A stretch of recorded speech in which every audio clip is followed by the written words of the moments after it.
Hello viewers, आप सभी को दीपावली और धनतेरस की बहुत बहुत शुभकामनाएं। दोस्तों, ऐसा माना जाता है कि यदि धनतेरस के दिन व्रत रखा जाए तो लक्ष्मी जी की प्रसन्नता प्राप्त होती है। लक्ष्मी जी अपनी कृपा बरसाती हैं और घर को धन धान्य से परिपूर्ण करती हैं। धनतेरस पर व्रत के संबंध में एक कथा प्रचलित है। एक बार लक्ष्मी जी ने विष्णु जी को उनके साथ पृथ्वीलोक चलने को कहा। विष्णु जी तैयार हो गए, पर उन्होंने लक्ष्मी जी के सामने एक शर्त रख दी। उन्होंने लक्ष्मी जी से कहा कि शर्त यह है कि पृथ्वी लोक पर जाकर वो वहाँ की मोह माया से प्रभावित नहीं होंगी और ना ही वो दक्षिण दिशा में देखेंगी, तभी वो उनके साथ पृथ्वी पर चलेंगे। लक्ष्मी जी ने विष्णु जी की ये बात मान ली, पर धरती पर पहुंचकर लक्ष्मी जी ने उत्सुकतावश दक्षिण दिशा में देख लिया। इसके बाद वो शर्त तोड़ते हुए दक्षिण दिशा में चल पड़ी। दक्षिण दिशा में लक्ष्मी जी सरसों और गन्ने के खेत देखकर मोहित हो गई।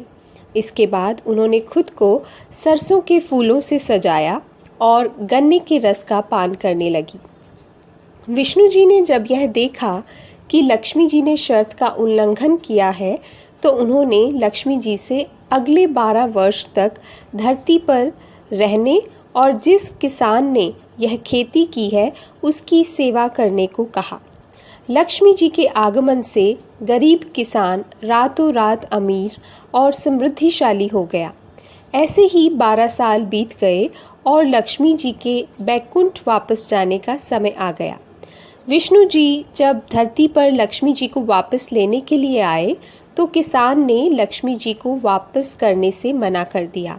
विष्णु जी की लाख कोशिशों के बावजूद किसान लक्ष्मी जी को वापस करने को तैयार नहीं हुआ।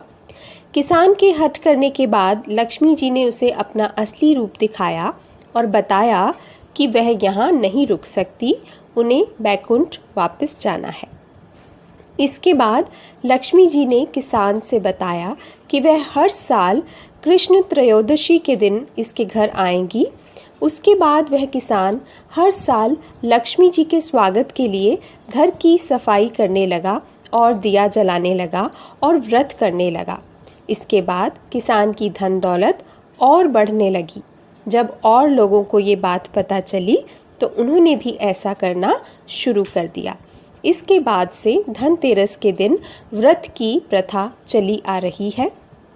तो ये थी धनतेरस के व्रत की कहानी। अगर आपको ये वीडियो अच्छा लगा हो तो प्लीज़ लाइक के बटन पर हिट करना मत भूलिए। मेरे चैनल को अगर आपने सब्सक्राइब नहीं किया है तो उसे सब्सक्राइब कर लीजिए ताकि नए अपलोड्स के अपडेट्स आपको मिल सके। Thank you for watching my video. Bye.